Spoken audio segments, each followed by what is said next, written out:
참석하신 우리 모든 분들 진심으로 환영합니다. 우리 좌우의 성도들과 기쁘게 좀 인사 나누실까요?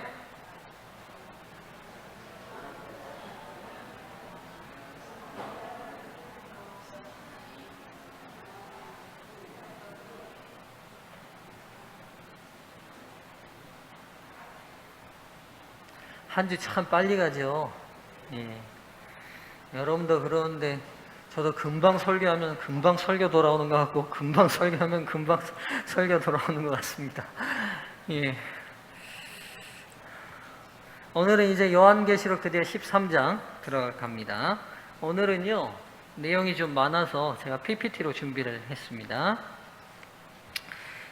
자, 13장에 들어가기 전에 이제 요한계시록을 크게 두 부분으로 쪼개라 그러면 1장부터 12장까지, 13장부터 21장까지입니다. 그러니까 우리가 지금 요한계시록의 반틈을 지금 지나왔고요. 이제 마지막 후반전 반틈을 들어가는 시간입니다.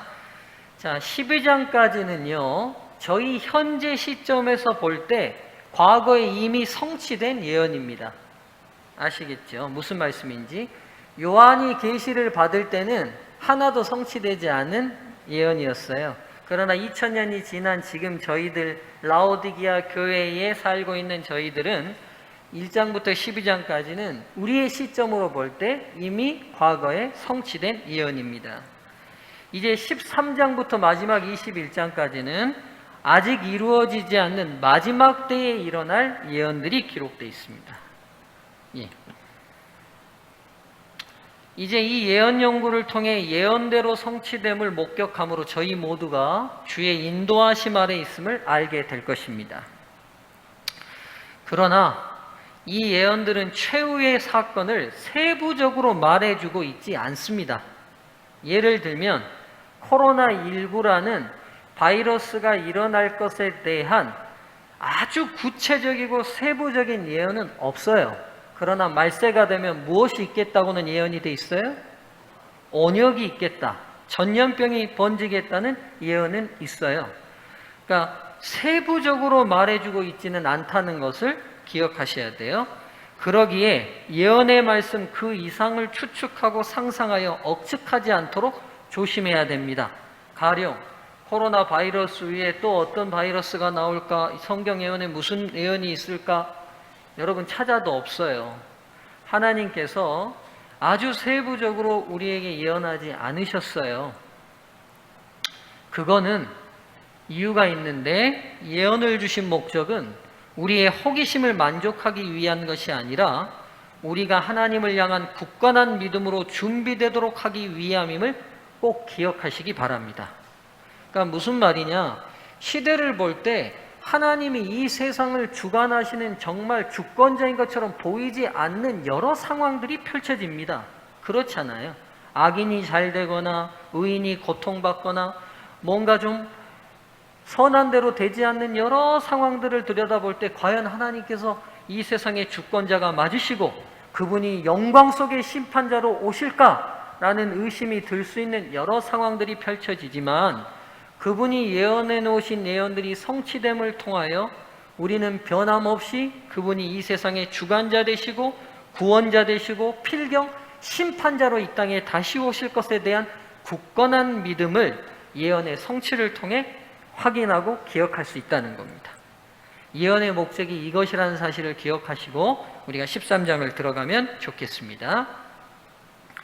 자, 우리가 저번 12장을 공부했을 때 17절이 용이 분노하여 바다 모래 위에 서서 그 여자의 남은 자손을 향하여 분노하는 장면으로 12장 17절이 딱 끝이 났어요. 마지막 때 그리스도의 충성된 백성들에게 분노하여 그들을 향한 강력한 공격을 예고했어요. 그렇죠? 12장 17절이 이제 이 공격이 어떻게 누구와 함께 이루어지게 될 것인지가 13장 말씀을 통해 열려 보여지게 됩니다. 12장을 시작할 때 마지막 때 사탄이 교회를 향한 전략을 뭘로 전환했어요? 예, 여기 제가 중요한 표시를 안 했는데 사탄이 세상 사람들을 멸망으로 인도하기 위한 그의 전략을 기만으로 전환했다고 말씀드렸어요. 교회사에서는 하나님의 교회를 향한 뭐가 많았어요? 가시적인 핍박이 많았어요. 맞죠? 중세교회 1000년이 넘는 시간을 아주 외압적이고 정치적이고 가시적인 핍박으로 진행됐어요. 그러나 마지막 시대 때 사탄의 전략은 마지막 시대 때는 육신적인 혹은 정치적인, 물론 없는 건 아니지만 그렇게 해서 이 마지막 백성들을 몰아가는 게 아니라 기만적인 전략으로 하나님의 백성들과 세상을 기만으로 이끌겠다는 전략으로 전환했다는 거죠. 그래서 인류의 유일한 예배의 대상인 삼위 하나님을 위조하고 모방하는 사탄적 삼위연합체를 이루게 될 것을 미리 연구하였습니다. 여러분 기억하실지 모르겠지만 제가 전전번 시간 설교 때 12장 들어가기 전에 이 부분을 얘기했어요. 그래서 용이 성부 하나님을 모방하고 바다에서 나온 짐승이 누구를 모방하고 성자 하나님을 모방하고 땅에서 나온 짐승이 성령 하나님을 모방하는, 오늘은 이 부분을 성자 하나님을 중점적으로 설명을 다시 드릴 겁니다. 모방해서 근본적으로 인간의 구원을 이루어내시는 삼위 하나님의 구원의 사역을 누가 대신 대치해버리는 거예요? 이 땅에 사탄과 그의 두 동맹 세력인 바다에서 나온 짐승, 땅에서 나온 짐승이 대행함으로 인해 인간의 삶의 필요 속에 누가 필요 없게 만드는 겁니까? 누가 필요 없게요? 하나님이 필요 없게 만드는 거예요. 그럼 이걸 잘 기억해 보셔야 돼요. 지금 현대인들이 왜 예수님을 안 믿습니까? 왜 복음을 안 받아들이죠? 뭐가 없어요? 이게 구원에 대한 뭐가 없어요? 필요가 없어요. 여러분 이걸 그냥 보시면 안 돼요. 마지막 시대 때 사탄이 펼치는 전략의 가장 중요한 게 뭐냐면 인간의 마음속에 간절한 구원의 열망, 죄와 사망으로부터 구원받고 싶은 간절한 열망을 없게 할 뿐만 아니라 그걸 풀어주시고 해결하실 하나님의 대체 제재들이 등장한다는 거예요. 그리고 그게 그들의 주인이 되어버리는 세상이 되게 하겠다는 겁니다. 나빠서 구원 못 받는 거 아니에요. 하나님을 붙들지 못해서 그러는 거죠. 이게 사탄의 전략입니다. 이 세 연합체는 삼위 하나님만을 위조하는 것이 아니라 하나님께서 이 세상에서 행하시는 구원의 사역들을 위조하여 인간들이 어디로 가는 길을 봉쇄합니까? 구원으로 하는 길을 봉쇄합니다. 세 가지만 예를 들게요. 첫째로 하나님의 백성의 상징으로 이루어질 인침을 위조해요. 계시록 14장 1절에 보면 마지막 때 하나님께서는 그분을 진정으로 따르고 예배하는 자들의 이마에 뭘 치겠다 돼 있어요? 그분의 이름을 새기겠다, 인을 치겠다고 돼 있어요.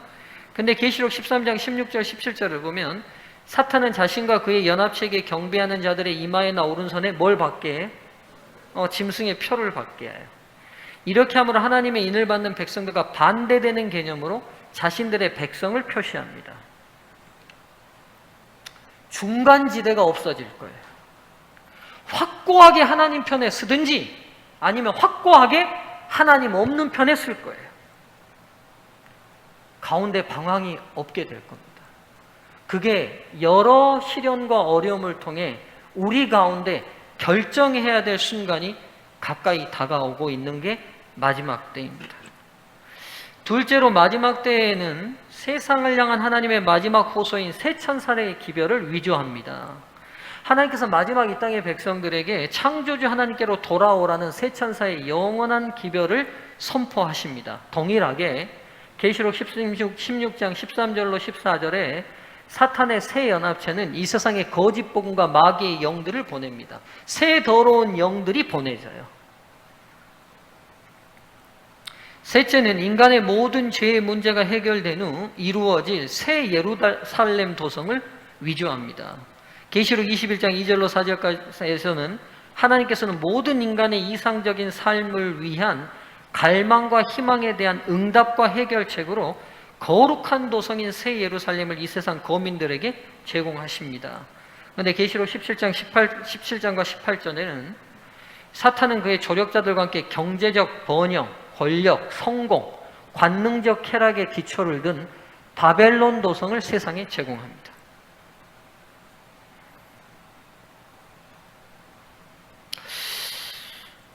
근데 여러분, 우리 마음속에도 좀 그러지 않습니까? 이 땅에 사는 거 괜찮지 않아요? 여러분 어떠세요? 이 땅에 사시는 거 어떻습니까? 옆 분들하고 얘기 좀 해보세요. 예수님 안 오셔도, 내가 이 땅에 그냥 솔직하게 한번 얘기를 해보십시오. 예수님 안 오셔도 뭐 하늘나라 뭐 가지 않아도 이 땅에 살아도 괜찮겠다. 지금 아파트 넓고 좋고 뭐. 네.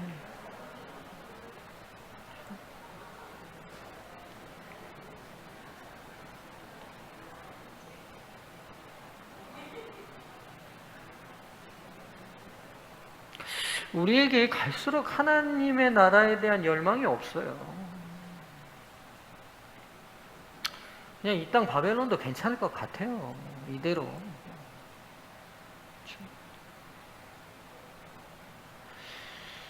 여러분 참, 이 땅이 제공하는 번영과 권력과 성공, 쾌락, 진짜 우리가 영적으로 자각하고 깨고 우리의 눈이 밝아지지 않으면 이 기만에서 참 벗어나기가 쉽지 않습니다. 여러분. 그냥 우리 솔직히 한번 얘기해 볼까요? 젊은 사람들 왜 결혼 안 하려고 합니까?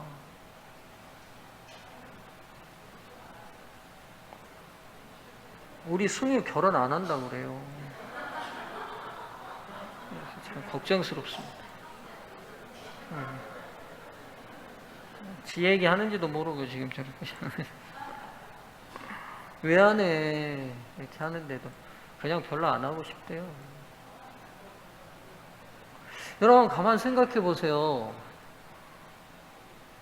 장동성 집사님 어렸을 때 제일 바라는 꿈이 뭐였어요? 저는 장가 가는 거였는데. 장 집사님 아니셨어요? 어렸을 때 유일한 꿈이 저는 결혼하는 거 아니셨어요? 여러분들? 어렸을 때 그 청춘 남녀들은 그 결혼하는 게 유일한 꿈 아니에요? 죄송합니다. 저만 그랬나 보네.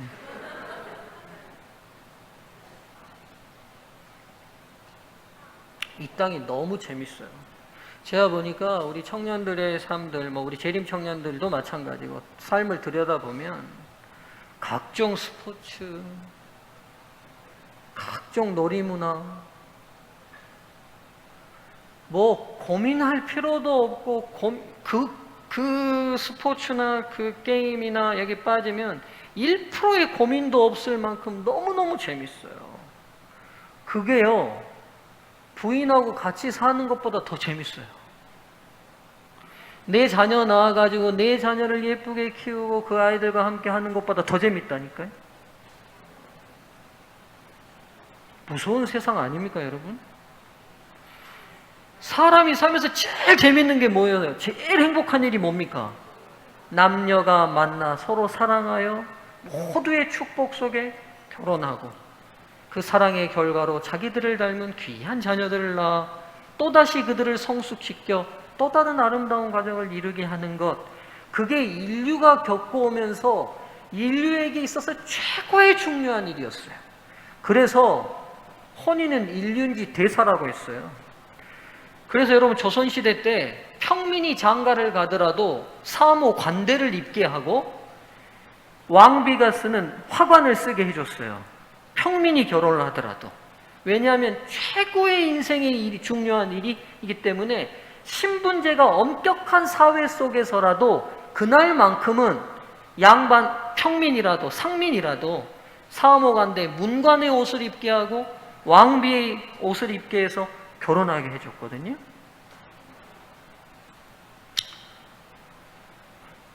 제가 결혼을 강조하는 건 아니고요. 우리의 의식 속에 이 땅이 너무 재밌다 보니까 더 중요한 필요성, 더 값진 필요성, 더 영원한 필요성에 대한 열망들이 우리 모두에게 사라지고 있다는 거예요. 저는 사탄의 기만을 우리 힘으로는 절대로 이길 수 없다고 강력히 주장합니다. 여러분, 우리는 우리 힘으로 사탄의 기만을 절대로 벗어날 수 없어요. 주님이 그래서 성령을 주시겠다 약속하신 겁니다. 성령이 아니고서는 우리가 결코 이 세상 바벨론 도성이 주는 이 아름다움과 쾌락에서 벗어나기 쉽지 않을 겁니다. 매일 저속으로 성령을 늘 간구하는 삶이 되면 좋겠습니다. 이토록 마지막 때 모든 인류의 구원의 길을 혼탁하게 할 사탄의 위조된 활동들이 최고조에 달하게 될 것입니다. 제가 볼 때는 이미 최고조를 향해 가고 있습니다. 이제 이 모든 사탄의 활동을 이 땅에서 함께 이루어갈 그의 협력 세력들이 13장에서 공개됩니다. 두 세력이죠. 바다에서 나온 짐승과 어디서 나온 짐승입니까? 땅에서 나온 짐승입니다. 오늘은 계시록 1장 13장 1절부터 10절까지를 공부하도록 하겠습니다. 죄송합니다. 제가 1장이라고 썼는데 13장입니다. 제가 천천히 읽을게요. 여러분들 성경 읽으시면서 늘 제가 하라는 방법이 있죠. 머릿속으로 이 장면을 상상하셔야 돼요. 내가 보니 바다에서 한 짐승이 나오는데 뿔이 10이요 머리가 7이라 그 뿔에는 10 왕관이 있고 그 머리들에는 신성 모독하는 이름들이 있더라. 내가 본 짐승은 표범과 비슷하고 그 발은 곰의 발 같고 그의 입은 사자의 입 같은데 용이 자기의 능력과 보좌와 큰 권세를 그에게 주었더라. 그의 머리 하나가 상하여 죽게 된 것 같더니 그 죽게 되었던 상처가 나음에 온 땅이 놀랍게 여겨 짐승을 따르고 용이 짐승에게 권세를 주므로 용에게 경배하며 짐승에게 경배하여 이르되 누가 이 짐승과 같으냐? 누가 능히 이와 더불어 싸우리요? 하더라. 또 짐승이 과장되고 신성 모독을 말하는 입을 받고 또 42달 동안 이란 권세를 받으니라. 짐승이 입을 벌려 하나님을 향하여 비방하되 그의 이름과 그의 장막 곧 하늘에 사는 자들을 비방하더라. 또 권세를 받아 성도들과 싸워 이기게 되고 각 족속과 백성과 방언과 나라를 다스리는 권세를 받으니 죽임을 당한 어린 양의 생명책에 창세 이후로 이름을 기록되지 못하고 이 땅에 사는 자들은 다 그 짐승에게 경배하리라.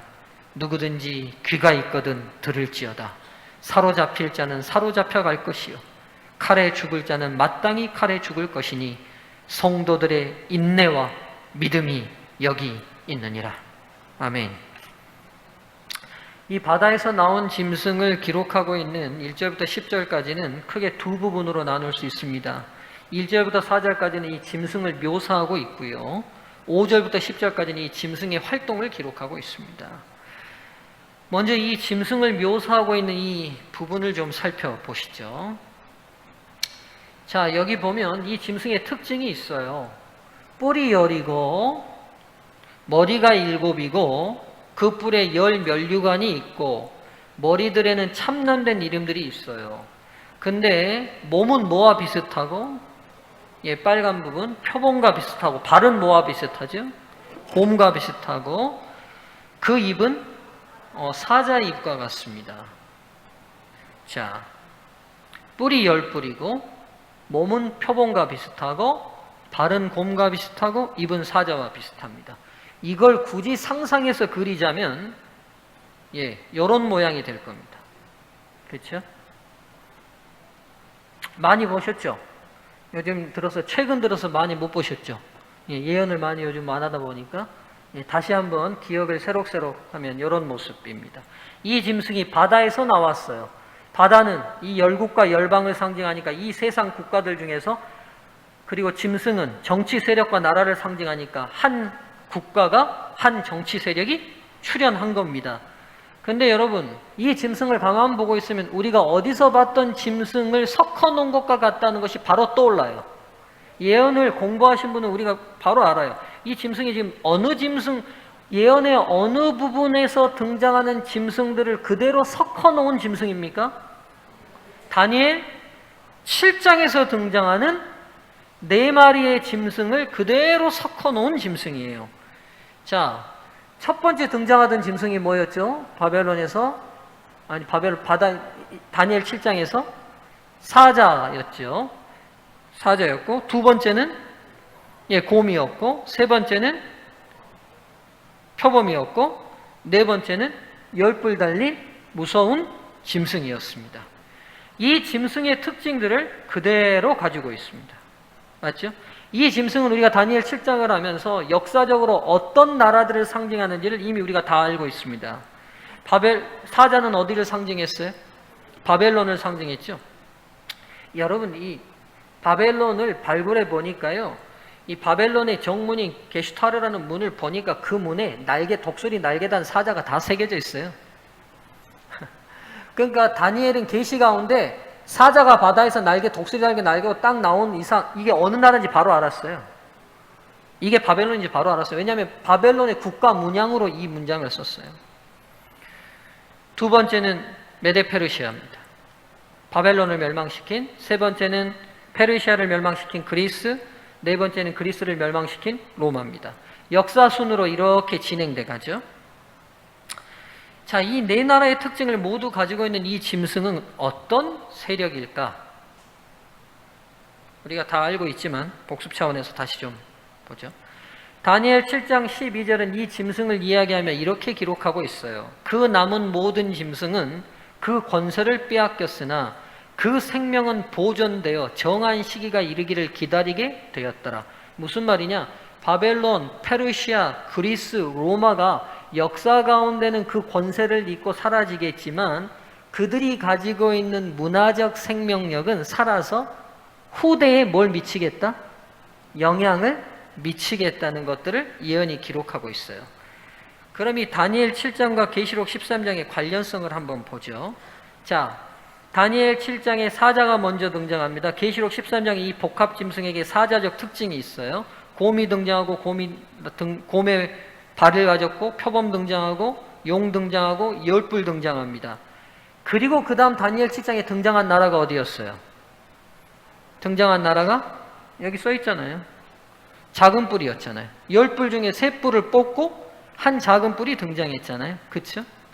자, 그럼 보시죠. 여기도 열뿔 다음에 등장한 게 이 복합 짐승이에요.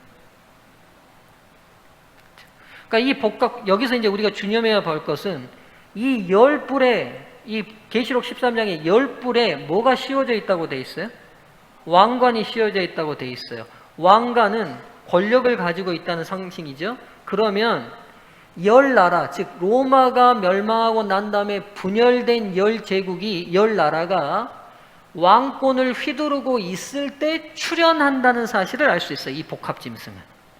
그러면 계시록 7장에 어느 나라의 출현과 동일한 시기의 출현과 맞아떨어지냐면 작은 뿔의 출현과 같은 시기에 복합 짐승이 출현할 것을 얘기하고 있어요.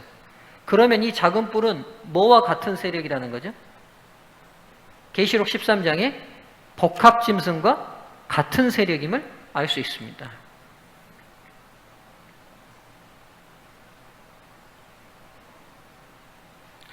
그런데 왜 계시록 13장은 복합 짐승으로 묘사하고 다니엘 7장은 작은 뿔로 묘사했냐는 거예요.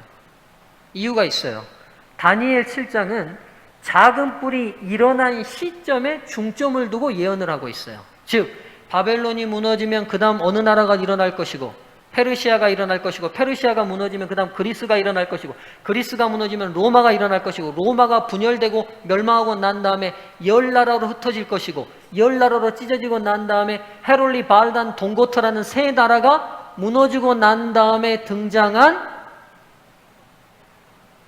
교황권이라는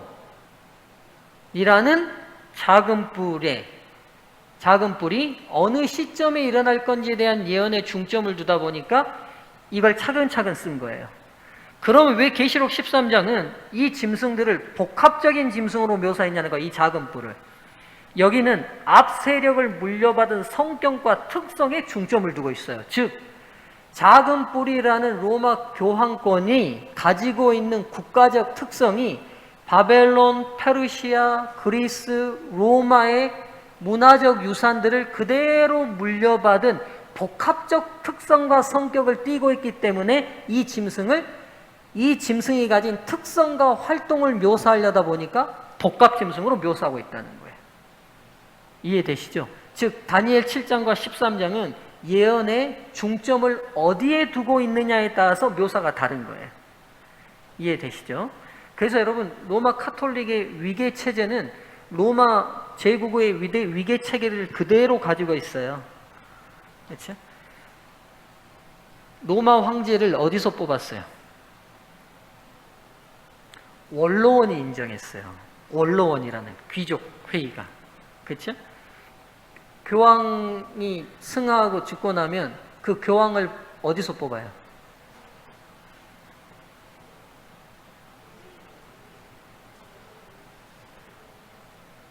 어디서 뽑습니까? 우리가 국민투표에서 뽑죠.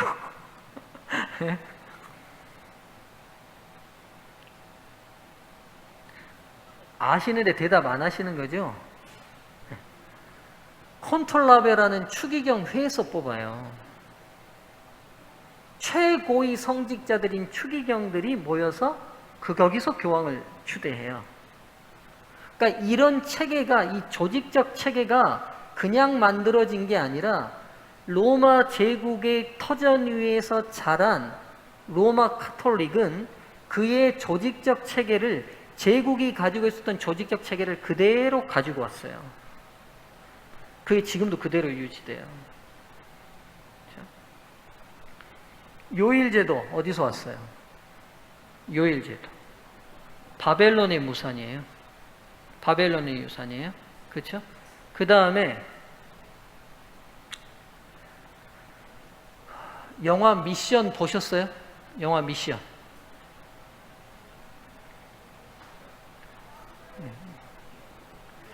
성경에 해박하지도 않고 세상에도 해박하지도 않고 진짜 우리는 다 하늘 가기에 적합해요. 내가 볼 때 다 순수해가지고 그 미션에 유명한 노래가 막 유행했잖아요. 그 넬라 판타지아라고 그 미션의 그 OST잖아요. 그 남미에 선교를 하는 그 사제들의 이야기를 다룬 그 미션의 그 마지막 장면에 그 아주 감동적인 장면이 있어요. 그 막 공격해오는 그 군대를 향해 그 남미의 원주민들이 천주교를 다 개종해가지고 그 사제를 따라서 그 총탄과 폭격이 있는 그것으로서 그 찬송을 부르면서 이렇게 걸어 들어가는 장면이 있는데 그 앞에 섰던 사제가 들었던 기구가 있어요. 그 유심히 안 보셨을 거예요. 그게 이렇게 긴 대롱이에 동글해가지고 막 이렇게 가시가 닫힌 것처럼 보여요. 이걸 성체 발연기라고 하거든요. 그 태양이에요, 태양. 태양의 모습이에요.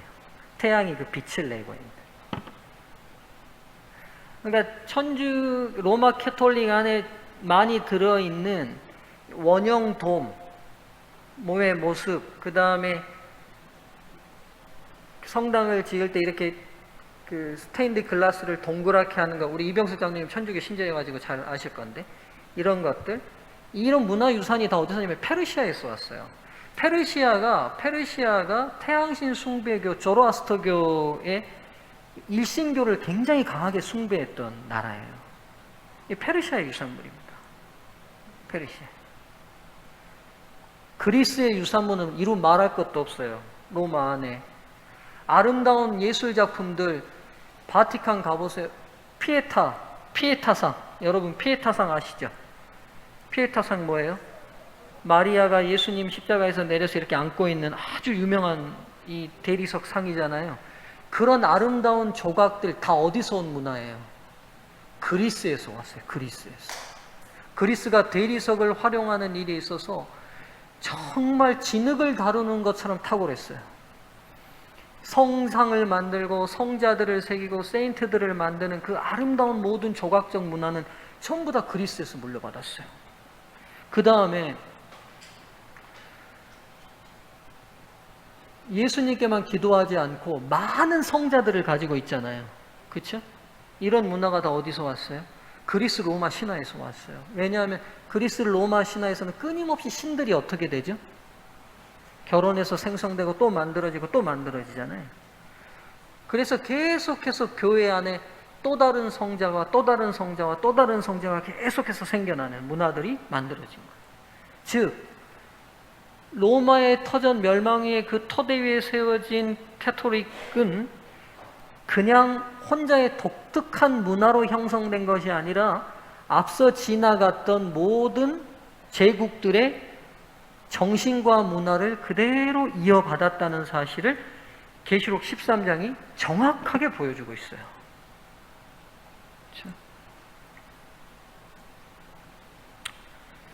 자, 여기서 우리가 좀 주목하고 볼 부분이 이 사탄과 바다에서 나온 짐승과의 관계를 계시록 13장 2절이 이렇게 기록하고 있어요. 용이 자기의 능력과 보좌와 큰 권세를 그에게 주었더라. 그러니까 용이 가진 권세와 힘을 누구에게 부여했어요? 바다에게 나온 짐승에게 부여함으로 인해 이 죄악 세상의 공통 통치자와 대표자로 사탄이 누구를 임명했어요? 바다에서 나온 짐승을 임명했어요. 근데 여러분, 이 모습은 그냥 모습이 아니라 성부와 성자의 관계를 그대로 모방하고 있다는 걸 알게 돼요. 계시록 5장에 보면 하나님 보좌 우편에 두루마기를 취하심으로 인하여 성자께서 주기하시는, 하늘을 주기하시는 장면을 보게 돼요. 그러면서 성부께서 가지신 모든 권한을 성자에게 부여하심으로 인하여 온 세상의 공통 통치자와 대표자로 성자를 세우시는 장면을 계시록 5장이 보여주고 있어요. 그 장면을 그대로 모방하고 있어요. 이런 모방을 통해 사탄이 하려는 의도가 뭔지를 보시면 돼요. 사탄은 자신의 동맹자인 바다짐승이 사람들의 마음과 생각 속에 누구의 자리를 차지하도록 하겠다는 의도를 가지고 있어요? 예수님의 자리를 차지하겠다는 의도를 가지고 있어요.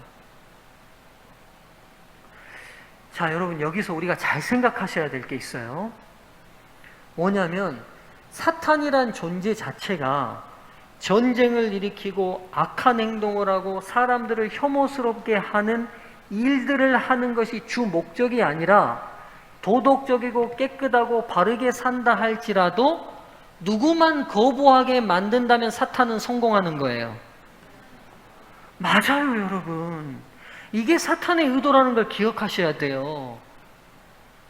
사탄 하면 우리 마음속에 어떤 이미지가 굉장히 강하냐면요, 서양 영화에서 맨날 뿔 달리고 막 이빨 다 튀어나오고 막 괴물, 그렇잖아요.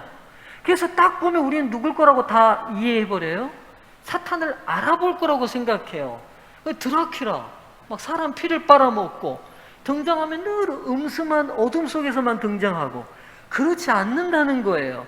사탄이 가진 의도는 뭐냐면 사람들이 느끼는 가장 매력적인 모습으로 등장해서 인간이 구주이신 예수님을 뭐하게만 할 수 있다면, 거부하고 버리게만 할 수 있다면 성공하는 거예요. 우리가 그래서 사탄에 대한 이미지를 바꾸셔야 돼요. 어떻게 접근할 것인지. 여러분, 그래서 죄송한 얘기는 아니고요, 정확한 얘기지만 우리가 하는 지금 이 땅에 있는 모든 신앙과 종교 중에 제일 매력적인 교회가 어디예요? 제일 인간적으로 매력적인 교회, 진리를 떠나서 나 가고 싶다 하는 교회. 투표 한번 해볼까요? 재림교회. 없을 줄 알았어요. 이병석 장로님, 저희 진리를 찾아오신 분이라서 확실히 다르시네. 천주교회. 아무도 없어요? 저는 천주교회예요. 예. 장로교회. 여러분, 솔직하게 얘기해 보면요, 진리를 떠나서 우리가 성경이 없다고 치고 인간적으로 세상에서 제일 매력적으로 보이는 종교를 택하라고 한다면 여기에 대다수의 많은 분들이 천주교를 택하실 거예요. 얼마나 매력적입니까? 저도요, 사제 같은 옷 입고 싶어요. 딱 여러분 진짜 추기경들이 이렇게 십자가 들고 딱 나오면 진짜 성령이 함께 하시는 것 같이 안 보여요? 여러분 명동성당 딱 들어가 보세요. 안 가보셨죠? 좀 가보세요. 그런 데도 좀. 예? 서정환 교회만 오시지 마시고 그런 데도 좀 가보세요. 왜 이분들이 이런 신앙을 하시는지를 좀 가서 보셔야 돼요. 낮에도 문 평일에도 다 열어져 있고요. 여러분 아마 우리 교회 그렇게 해놓으면 노숙자들 많이 들어올 것 같은데 그 명동성당은 노숙자들이 안 들어오더라고요. 노숙자들도 거기 들어가면 안 될 것 같은가 봐. 그 앞에는 앉아있는데 성당에는 안 들어와요. 저도 가서 딱 들어가 앉아있으면 안식일교회 목사인데 마음이 편해요. 어디 들어가 앉아있는데. 오직하면 화인여사께서 각시대 대쟁투에 쓰셨겠어요. 천주교의 예배를 배우라고.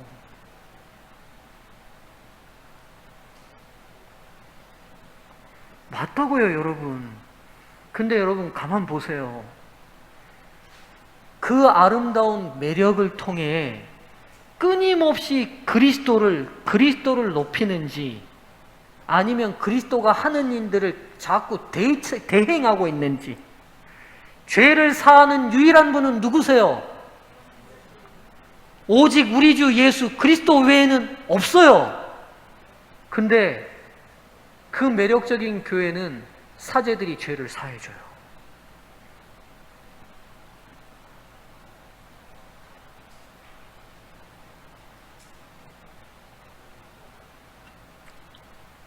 하나하나 좀 다시 짚고 넘어갈게요. 자, 보십시오. 이제 이 작은 뿔과 복합짐승이 하는 활동들이요, 다 겹칩니다. 다 겹치는데요. 다니엘 7장에 나오지 않는, 겹치지 않는 딱 한 예언이 있어요. 그 예언이 계시록 13장에만 나오는데, 그게 뭐냐면, 뭐예요? 머리 하나가 상처를 입어 죽은 듯 했다가 다시 살아난다는 예언은 다니엘 7장에는 없어요. 그렇죠? 이 계시록 13장에만 있는 예언이에요. 일단 이거 하나하나를 좀 살피고요. 그 마지막 예언을 좀 살피죠. 자, 큰 말을 합니다. 참남된 말을 하는 입을 받고 있는데 여기서 참남이란 분수에 맞지 않게 지나침인데요. 이게 원어적 의미는 신성모독이에요. 즉 하나님의 자리를 대체하겠다는 거예요. 자, 보시죠. 성경이 말하는 신성모독은 두 가지입니다. 첫 번째 뭐냐? 요한복음 10장 31절이에요. 유대인들이 대답하되 선한 일을 인하여 우리가 너희를 돌로 치려 하는 것이 아니라 참남함을 인함이니 내가 사람이 되어 자칭 하나님이라 함이로다. 여러분, 왜 유대인들이 예수님을 죽였는지 잘 생각하셔야 돼요. 그의 근본적 마음은 이기심과 질투와 미움이 있었겠지만 겉에 내놓는 명목은 뭐냐면요, 신성모독이에요. 예수님이 자꾸 누구라고 얘기를 하세요, 지금 본인을.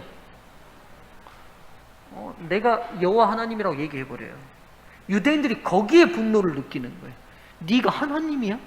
어떻게 그렇게 참남된 말을 하냐.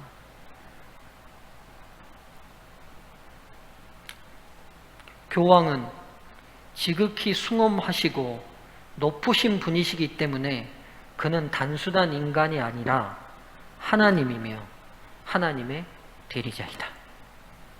제가 다른 설명 안 하고 그냥 이것만 읽을게요. 네, 읽어도 여러분 뭐 판단이 되실 겁니다. 성경에서 두 번째 말하는 참남은 뭐냐면요, 이 사람이 어찌 이렇게 말하는가 참남하도다. 오직 하나님 한 분 외에는 누가 능히 죄를 사하느냐. 여러분과 성경이 말하는 참남은 두 가지예요. 첫 번째, 아까 처음에 말했던 것처럼 자칭 누구라면, 자칭 하나님이라면 참남되는 거예요. 두 번째요,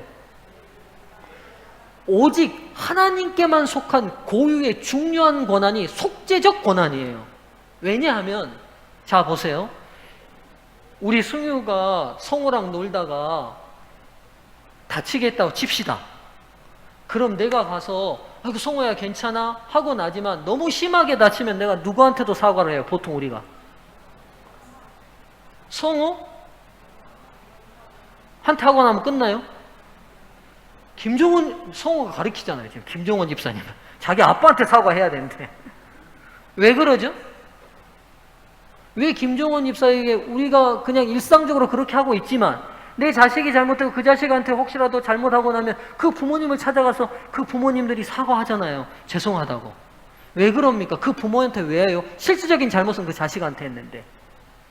생명을 부여한 소유권자에게 우리가 사과하는 게 우리 일상의 상례잖아요. 그렇죠? 자, 그러면 오늘 인간이 죄를 범했다면 인간의 생명권, 주권을 주신 그 주인에게 가서 죄를 용서받는 건 아주 지극히 진리예요, 진리. 그래서 속죄적 권한은 오직 하나님의 권한이에요. 제가 조홍숙 집사님한테 마음의 상처를 주고 나도 기도하면서 내가 누구한테 죄 지었다고 말해요. 하나님 용서해 주십시오. 그리고 뭐라고 말하냐면 제가 하나님에게 욕 한 번도 안 해도 제가 변집사님이나 이장로님한테 실수해도 하나님 제가 변집사님에게 실수했습니다. 용서해 주십시오. 이렇게 말해요. 왜냐하면 변집사님과 이장로님의 구속권, 소유권, 주인이 누구시라는 걸 우리가 인정하는 거예요. 하나님이란 걸 인정하는 거예요. 그래서 여러분 속죄권은 굉장히 중요한 주권의 영역이에요. 손대면 안 돼요. 그래서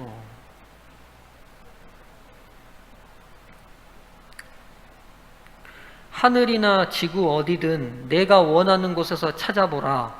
너는 죄인을 용서하고 죄인을 지옥의 사슬로부터 해방시킬 수 있는 단 하나의 피조물을 발견하게 될 것이다. 그 비범한 존재는 사제, 즉 천주교의 사제이다. 카톨릭 사제 78쪽 79쪽. 이 지구상에 속죄권을 가진 유일한 피조물이 계시는데 설명 제가 안 하고 읽기만 할게요. 사제의 존엄과 의무 12권 2쪽. 하나님 자신도 그분의 사제들이 심판 및 그들의 면죄를 거절하느냐 허락하느냐에 따라서 죄를 용서하시느냐 안 하시느냐를 결정해야 할 의무가 있으시다. 사제들의 판단이 우선하고 그 후에 하나님께서 동의하신다.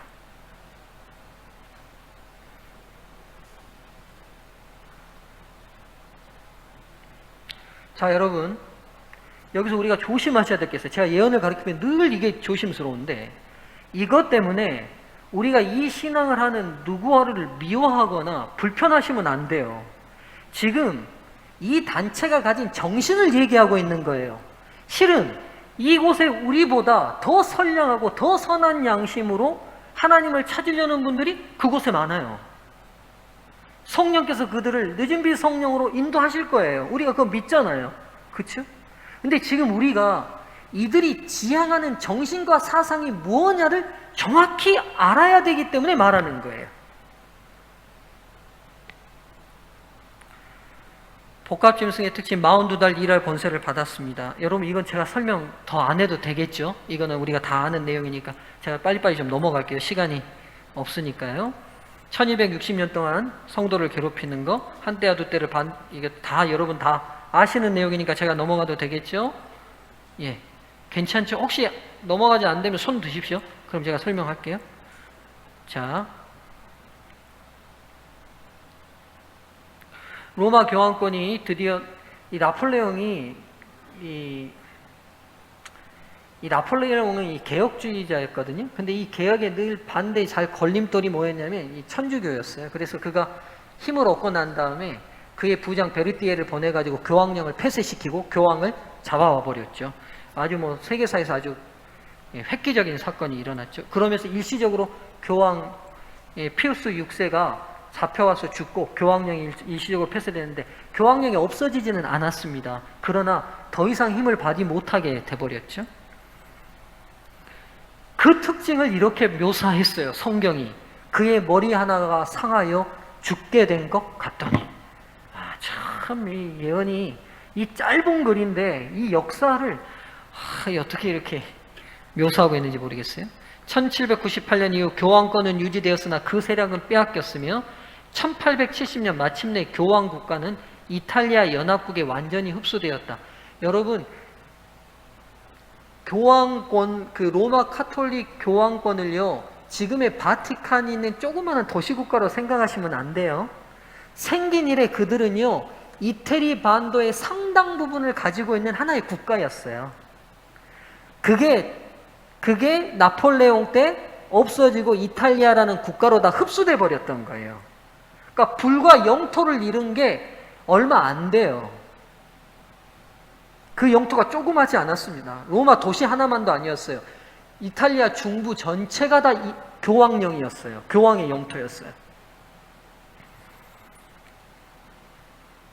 그 죽게 되었던 상처가 남에 온 땅이 이상히 여겨 짐승을 따르고, 역사 속에서 다시 교황권이 어떻게 회복되고 있는지 잠깐 우리가 알고 있지만 설명하면, 무솔리니가 등장하면서 1929년에 드디어 라테란이란 조약을 맺게 되는데요. 영토가 없어졌던 교황을 아주 축소된 영토지만 다시 회복시켜주고 국가적 성립을 돕게 되는 조약이 형성되면서 다시 로마 카톨릭이라는 정치적 권한을 가진 종교 국가가 재탄생하게 됩니다. 죽은 듯한 상처가 치유되고 낫게 됩니다. 그 당시 신문인데요. 샌프란시스코 연대기라는 신문인데요. 이 신문의 내용을 보시죠. 그러니까 그 당시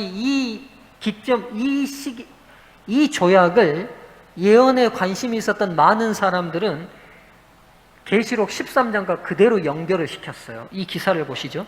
오늘 밤 로마에 관한 문제는 과거에 대한 것이었으며 바티칸은 이태리와의 사이에 평화를 유지하고 있다. 중대한 문서에 상처를 낫게 함이라는 친필을 첨가하는 것에 관해서는 양편 다 극진한 진실성을 보였다. 여러분 놀랍죠? 그 문서 안에 계시록 13장에 예언되어 있던 문구를 그대로 넣었어요. 상처가 낫게 함. 이렇게. 지금의 교황 영토입니다. 그리고 그 죽게 된 상처가 남에 온 땅이 이상히 여겨 짐승을 따릅니다. 이 부분에 대해서는 제가 자세히 설명하지 않아도 얼마나 대단한 슈퍼스타신지 아시죠? 우리 문 대통령도 어디 방한해달라고 요청했어요? 지금 현재 교황이시죠, 이분이? 어디 방한해달라고? 북한하고 도저히 문제가 안 풀리니까 교황께서 어디를 좀 방문해 주시라고, 북한을 방문해 주시라고 부탁도 공식적으로 국가 간 했죠. 근데 여러분, 이렇게 다시 인기 있게 만든 교황이 있어요. 이게 우리가 잘 아는 요한 바오로 2세입니다. 교황이 한 종교적 수장으로 끝나는 게 아니라 세상을 조율하는 정치적 힘을 갖게 되는 그 역할을 해낸 교황이 이 요한 바오로 2세 때부터입니다.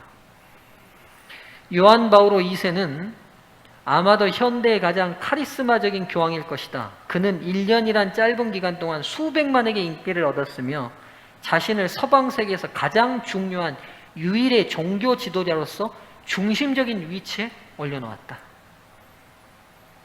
지금 더 말할 것도 없죠.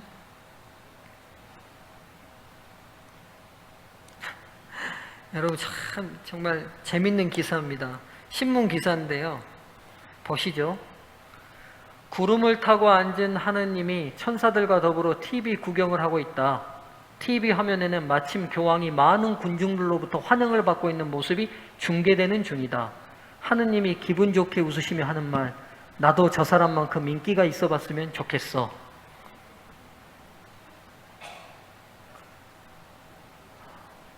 이 칼럼을 쓰신 분이 신앙인인지 아닌지는 저는 모르겠어요.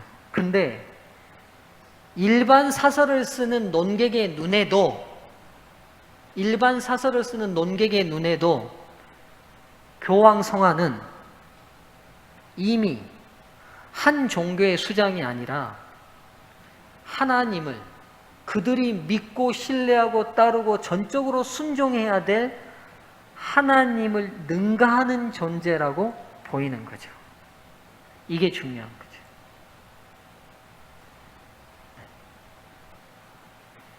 다시 말씀드립니다. 우리가 그런다고 해서 천주교 자체를 미워하고 천주교인들을 미워하는 게 아닙니다. 지금 이 교회가 지향하는 정신이 무엇인지를 말하고 있는 겁니다. 그리고 중세 이후에 수없이 많은 개신교도를 핍박하고 박해했던 로마 캐톨릭은 지금도 그 정신 그대로 유지되고 있습니다. 오늘은 바다에서 나온 짐승까지만 하겠습니다. 다음 시간에는 땅에서 나온 짐승 하도록 하겠습니다. 여러분, 매력적이지 않는 우리 예수님, 인간 눈에는 흠모할 것이 없는 예수님, 그래도 우리는 그 예수님 사랑하십시다. 기도합시다. 은혜로우신 하나님, 사랑하는 우리 서중앙 성도들 한 주 동안 보호하시고 지켜주셔서 감사합니다. 코로나가 또다시 번지는 위중한 상황 속에서 수고하는 의료진들과 애쓰고 있는 국가 방역 당국자들에게 하나님 힘 주시고 지혜 주셔서 이 위기를 잘 이겨내게 도와주시옵소서. 또 한편 저희들과 함께 하셔서 시대의 경종인 이 온역과 전염병의 시대에 우리의 많은 죽어가는 영혼들을 구원해내는 귀한 기회가 되게 도와주시옵소서. 하나님, 저희 힘으로 어떻게 해야 할지 모르겠습니다. 주님이 필요하지 않는 시대인 것 같습니다. 구원을 필요치 않는 세대인 것 같습니다. 주님 도와주셔서 사탄의 기만 속에 붙들려 있는 이 세상을 깨게 도와주시고 힘있게 하나님의 기별이 저희들을 통해 증거되어 구원의 대열에 많은 사람들을 인도하도록 도와주시옵소서. 오늘 이 안식일 우리가 이런 깊은 사명감을 다시 새롭게 하는 안식일 되게 도와주시기를 예수님의 이름으로 기도드리옵나이다. 아멘.